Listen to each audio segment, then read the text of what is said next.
Where is your focus? Welcome to the Hopefulist with me, Wendy McClure. This is where we turn those nasty, negative thoughts into positive and work toward a happy, fulfilled life. Now, let's get started. Welcome to the Hopefulist, and thank you for joining me today. It's a very exciting day, We are going to be close to 70 degrees today. I can't tell you that the joy that fills me with. I can't tell you how excited I am. I've been thinking all morning about what am I going to wear today? What am I going to wear? Now, it's starting out a little chilly. I think it's only in the 50s right now. In fact, it's on my watch. Let me see. It is 48 degrees right now. It's going to be close to 70 later. So I have to dress in layers. I have to take advantage of this amazing warm weather and show off all of my gear, all of my clothes that I love. So I'll start off with a quirky little jacket, and then I can just shed that, and then I'm going to have summer all over. Summer. Oh, those first couple of days, those first days when it's just so warm. After months and months and months of cold, the best thing ever is when you can walk out the door without a jacket on. Am I right? Oh, I know I'm right. So wherever you are today, I hope that it's warm, not too hot. We don't want to skip spring, but warm. 70 is so nice this time of year.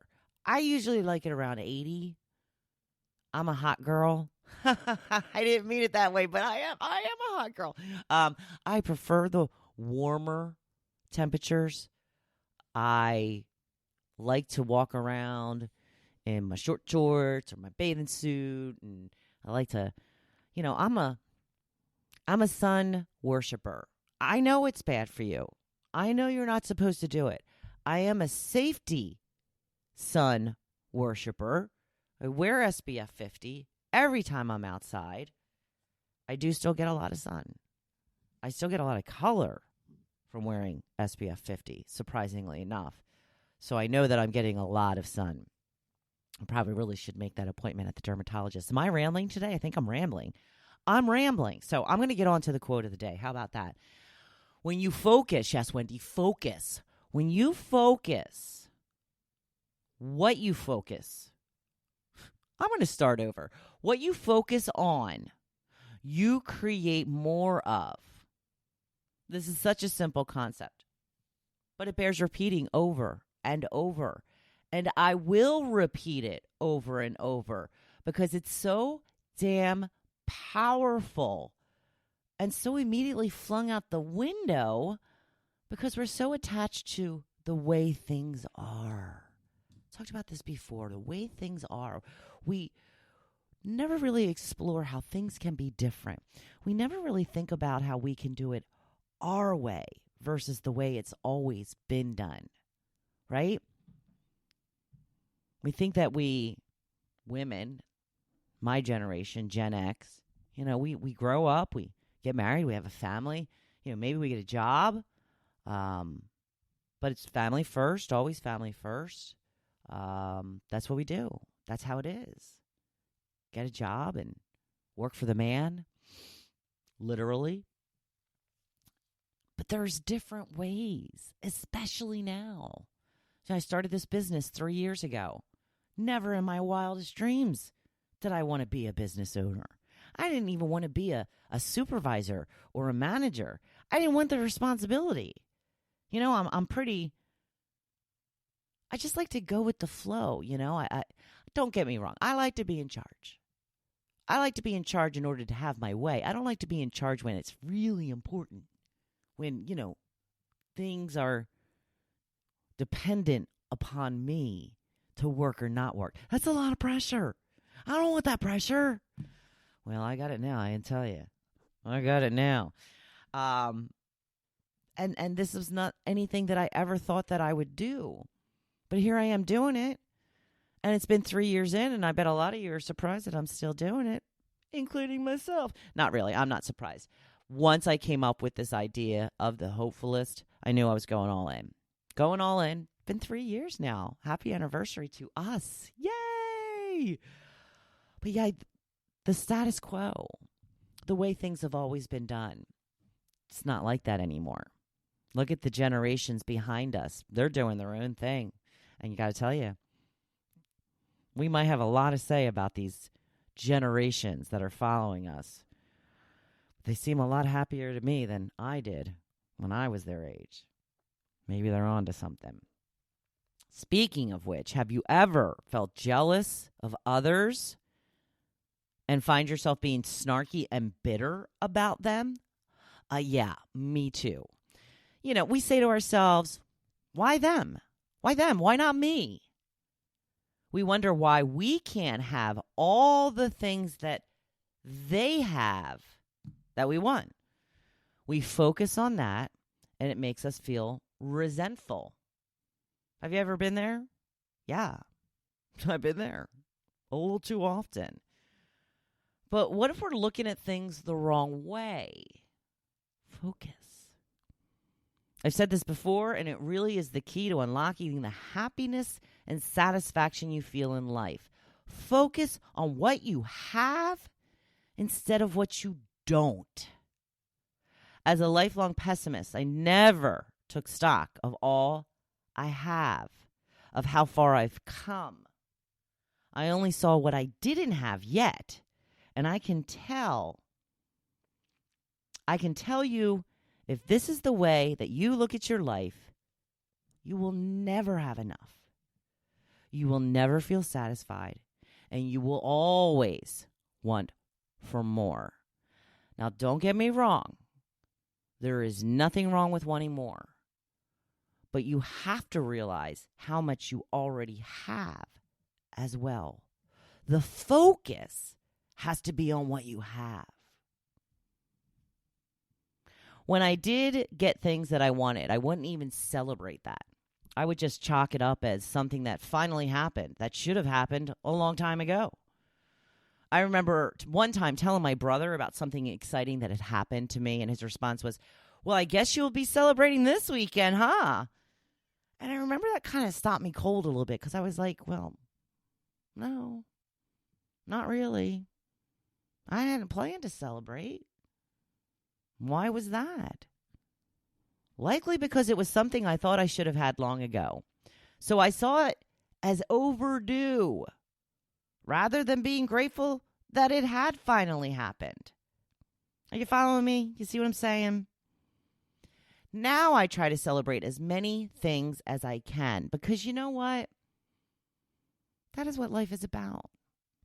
Making a big freaking deal out of the good things and downplaying the not so great things. I finally got to a point where I focused on all that I had instead of what I didn't. And it literally was life-changing. When you can see your own life as one of abundance and blessings, then you don't feel the need to be bitter and jealous of others. Because it's not a great feeling. It's not very becoming either.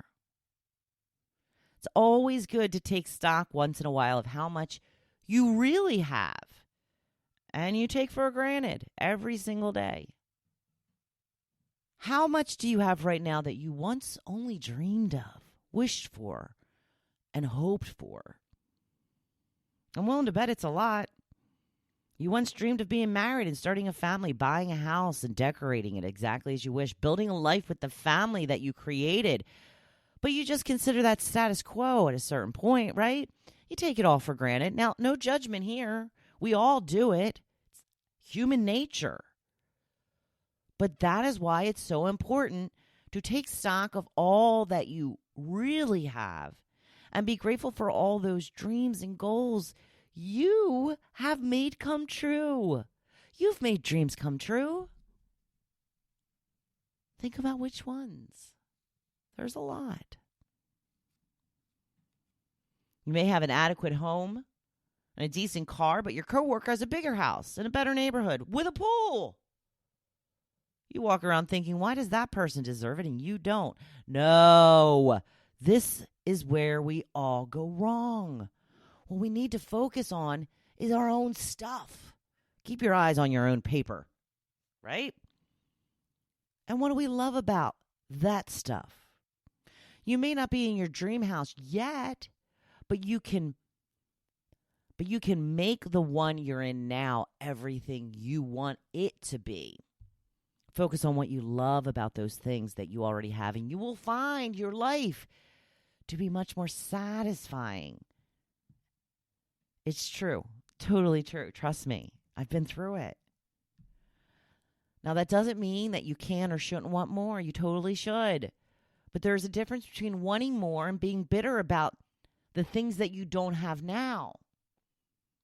Happy people don't go through life jealous and bitter of others. I'm not saying that they never feel it. I'm saying that that's not their way of life. You know the people that are always jealous and bitter. They're usually the gossip hounds who have something to say about everybody. Don't be them. Be the happy person that doesn't talk trash about others. Happy people go about their lives that way because they're appreciative of what they have. They know they may not have everything, but they have enough. So whenever they get extra, it's just gravy. It's all bonus material. And it all comes down to gratitude. To remember all the blessings we have and how good life can be every single day. So switch your focus. Start concentrating on all that you have, which is likely so much, instead of what you don't. In order to kick this practice off, you could write out an achievement list. Well, Wendy, what's an achievement list? Well, I'm going to tell you. Write down all of the things that once you wanted so badly, and now you have. What are the major goals that you have achieved? Make sure to include all aspects of your life: family, home, career, health, finances. It's all good stuff. And if you aren't killing it yet in one aspect, you may be doing great in another. You may not have as much money saved as you'd hoped, but maybe you just lost 5 pounds. Or you just got a big promotion. Or maybe your husband was extra nice to you over the weekend. There is always good in our lives. There is always something to be grateful for. We just have to see it. It's really that simple. I know, easier said than done. Everything in life is easier said than done. So go on out there and start doing it. If you like this episode, please leave a review and like or follow the podcast. Hit that subscribe button. And if you think you could benefit from personal positivity training, please go to hopefulist.com/training to schedule your free call to see if working together will get you closer to the life of your dreams. Now go on out there and be badass this week. I'm always here cheering you on. Thank you for listening to The Hopefulist. Now, don't you feel good? Make sure you come back next week. See you then.